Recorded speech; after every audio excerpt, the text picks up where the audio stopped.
Masahiro Matsuno with another play for the ages.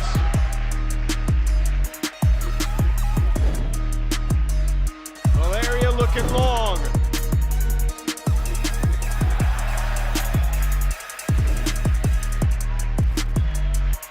Ball check gets open again.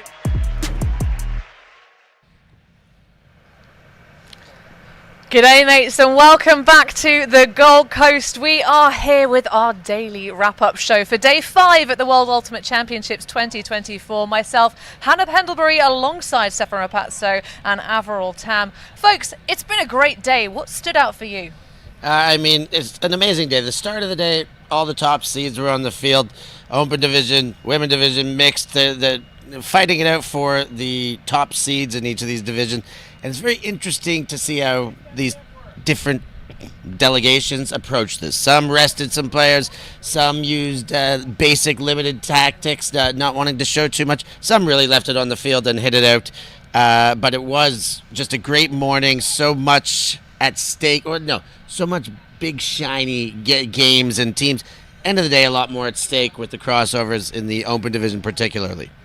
Absolutely. I think today really separating the contenders from the pretenders. We have a lot of the power pool games, really tight match-ups. I particularly enjoyed the Colombia versus the USA women's, which was our first one on the stream this morning.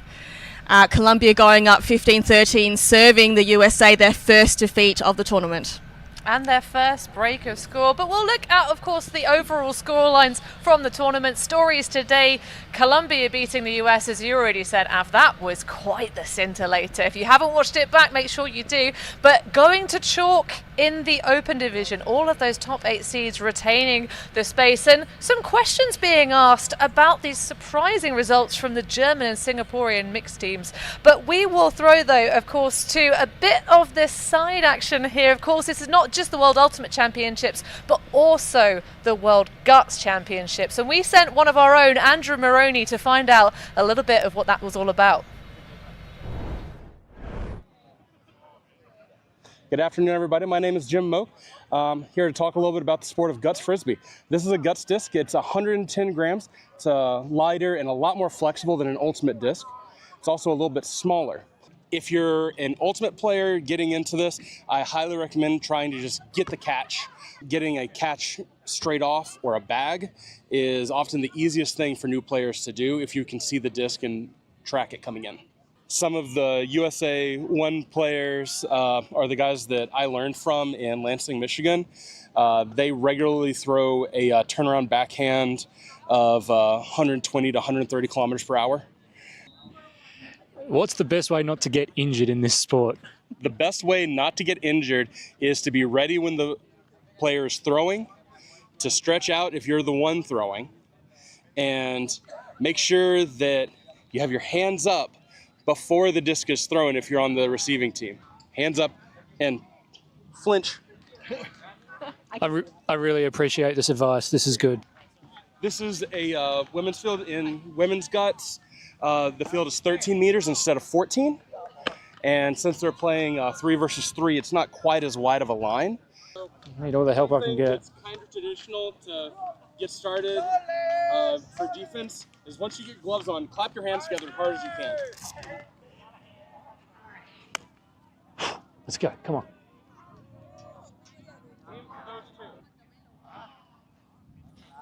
Oh. Come on. Oh. Oh. Oh. Oh. Oh. Oh. Oh. Oh. Oh, nice, Sam. That was good.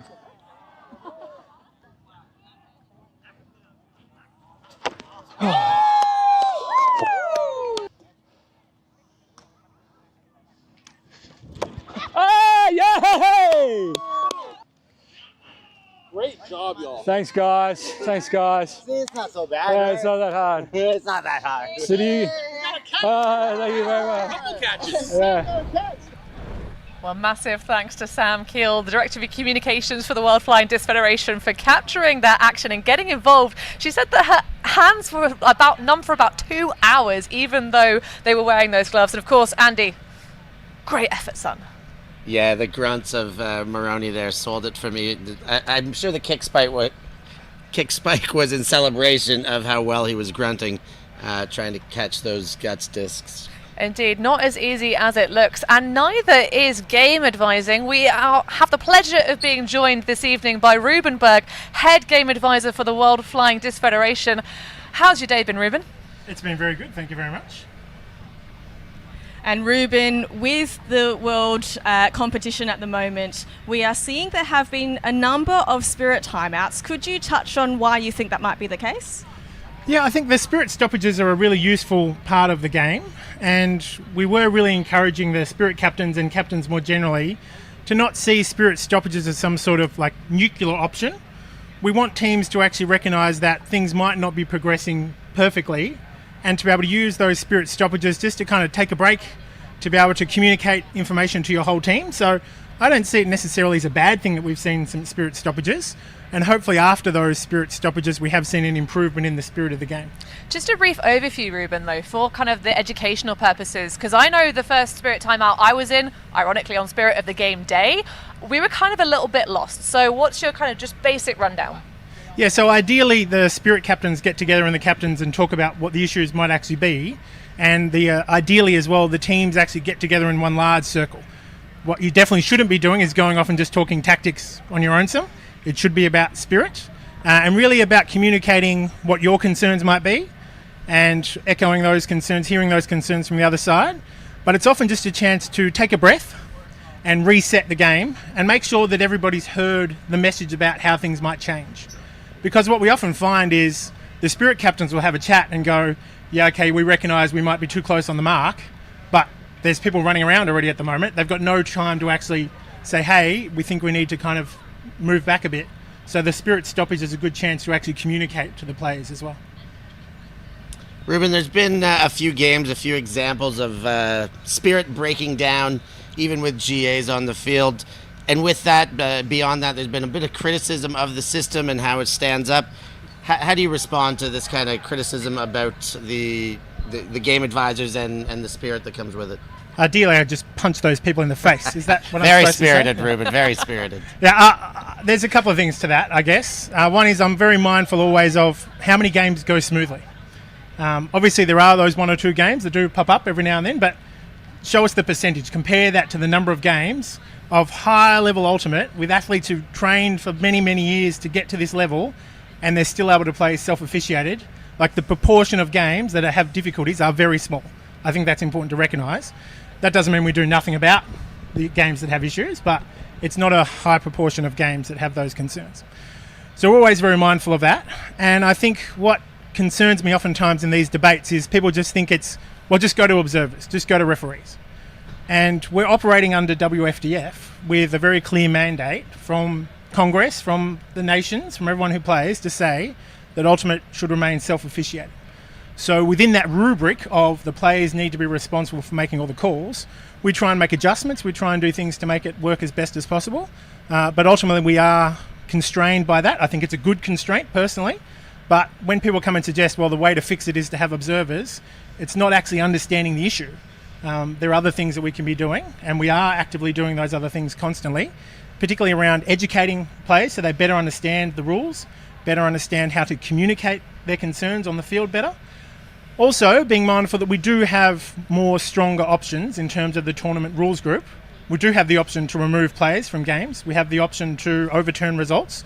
Those aren't things we'd take lightly, but there are those options as well, which can help kind of counterbalance some of those concerns. Yeah, Ruben, and talking about balance, we've got the next edition of the rules coming out shortly, 2025 in fact. We know that you've collaborated a lot, well, you yourself and the committee, with the USA U team. Do you see a merge ever happening on the horizon? The merger. I was a fan of the Fitzroy Lions, who merged with the Brisbane Bears, so I'm familiar with mergers. But I don't see a complete merger happening anytime soon. But we do have constant communication between the USAU Rules Committee and the WFDF Committee. And where our principles don't diverge, we try and work as closely as possible. There are some areas where we have a different philosophy, and so that's still going to be a distinction. But my aspiration would be that we can say there's a worldwide set of rules, and if particular places want to use a different adjustment to that, they can say we're using these rules with an adjustment. That would be my ideal, and I know that USAU's ideal is theirs are the world ones and we adjust to theirs, but that's not going to happen. Well, you heard it here first, folks. The WFDF rule set is going to stay in fashion. Well, thank you so much for your time, Reuben. We'll let you go and get some rest because it's been a long day out with those cleats on the field. My pleasure, anytime. Thanks, Rubes. So moving over to the big stories of the tournament. So in front of us, the Open Division, everything going to chalk. Steph, thoughts? Yeah, I mean, they are the best 8 teams. It shows a good indication of rankings coming into a tournament like this. They've played it through. We've seen some great games from this. I think New Zealand worked hard. Italy, France, and Austria were always going to be on the outside looking in, and as much as they pushed, gave themselves a good fighting chance, these top 8 teams really do stand out. The quarterfinal matchups are very sumptuous. Looking at the North American battle, one of those teams is not even going to make it through the semis at the top of that bracket. This is very exciting stuff now. Avril, in terms of the matchups, which one are you going to be watching from the sidelines? Oh, this is a tough one. I think the North American battle will be interesting. USA versus Canada, obviously very familiar foes. I think US are definitely the favourites, but I'd like to see Canada give them a bit more run for their money compared to the earlier game where the scoreline wasn't too crash hot for Canada. Well, I certainly won't be able to stay away from the sidelines of that all-European matchup, of course. The Belgian Open team having that gold medal, that pedigree coming through, and certainly sailing through the tournament standing. So moving across to the mixed division, we have been wrapping up our power pools today, and certainly the Italians with their star-studded roster are going to really have a fight for their life against the USA.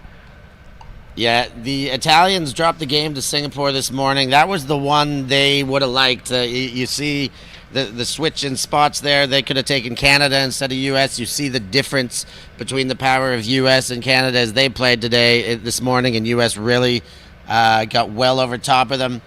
I think Singapore belongs, Italy belongs to Italy, will have their handful. They're going to have to hit stride immediately. They rested players in their last players of the game, so not only do they got to put all those parts together now, but do it without one last dry run before taking on the behemoth US. After all, that Canada-Singapore matchup, Singapore gave us some real thrills and spills, proper shock and awe on our live stream earlier today.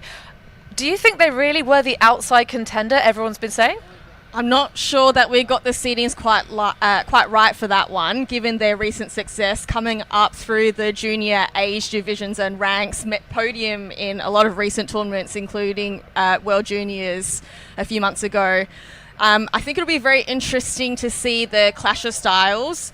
You saw Canada and versus Singapore, big game versus potentially small ball, plenty of speed, and then also similarly with Australia versus Japan. So interesting to see the style clash, to see how those different teams handle it. Certainly India found Singapore way too hot to handle today. So I'm excited to see this growing nation in the world of Ultimate and see them hopefully go deep in this tournament. Absolutely. And in terms of the German mixed team, of course, Liv Kowalczak leaving that one, Lily Trautmann not on the roster this year. People were saying that their hopes were maybe dashed, but they're really charging their way through the standings here. And in terms of the women's division, well, what do you do, Avril, if you're running the clipboard for a team that you're getting a preview of potentially your final opponents, but in a game that you're secure you're both going to the bye, you're straight into semi-finals, what do you do? How do you approach that matchup?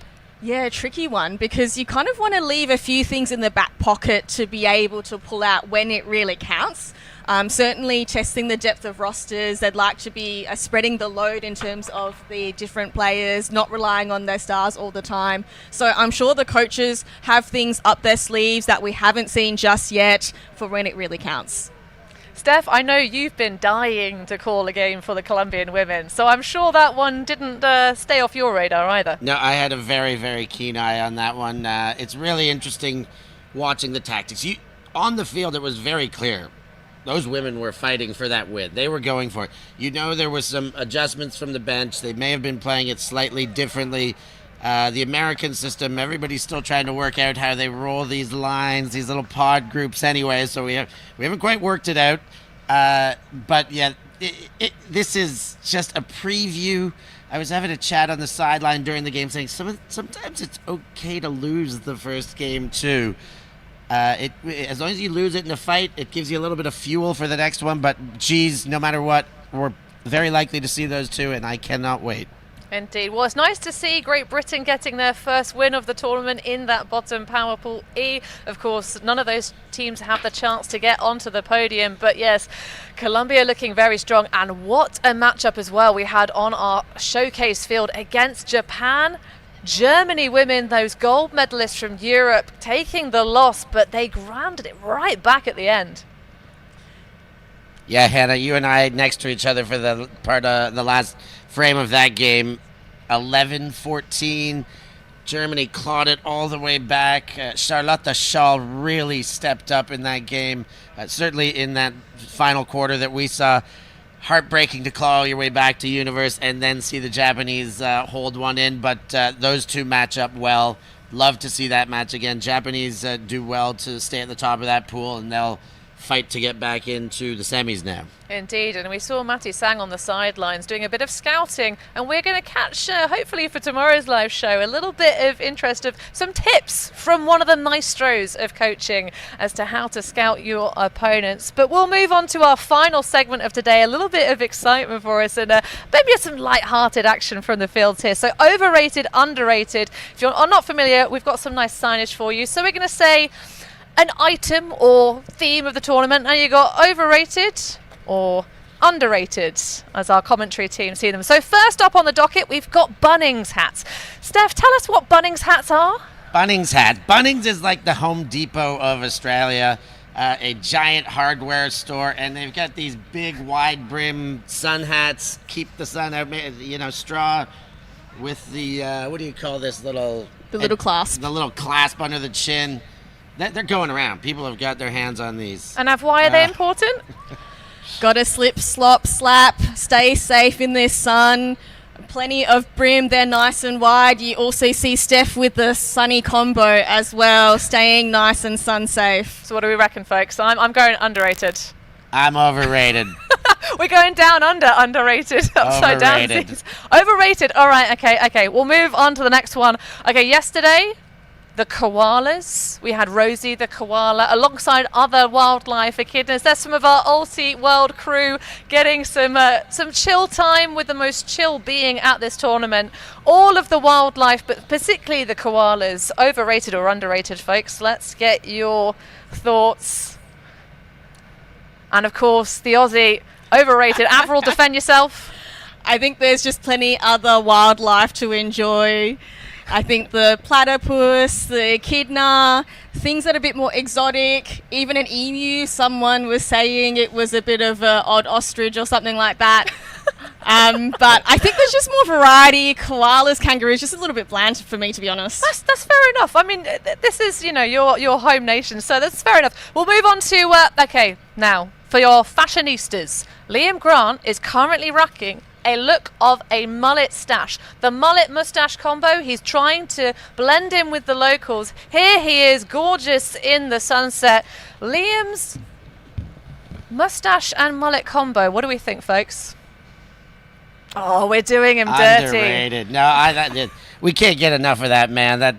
The lion mane he's got chiseled out the sides with that beautiful caterpillar on the top. Liam, we can't get enough of that. Give us more. That's where I'm coming. Underrated. Look, I think Kudos to Liam. He's certainly trying to blend in. He, I think, made a trip to Bali, made sure he caught the waves before coming all the way to Australia. So maybe on his way to becoming a certified Aussie. I don't know, mate. You can keep him if you like. I mean, it's a long way back to Ireland. Hopefully he can make the journey and not get too caught up in the surf. But surf is paradise. What a spot for that man to be in. So moving on to our final one on the docket, game advisors. You see a little shot there of Ben, one of our game advisors, hard at work in our overtime slot. So, folks, let's have it from our commentary staff.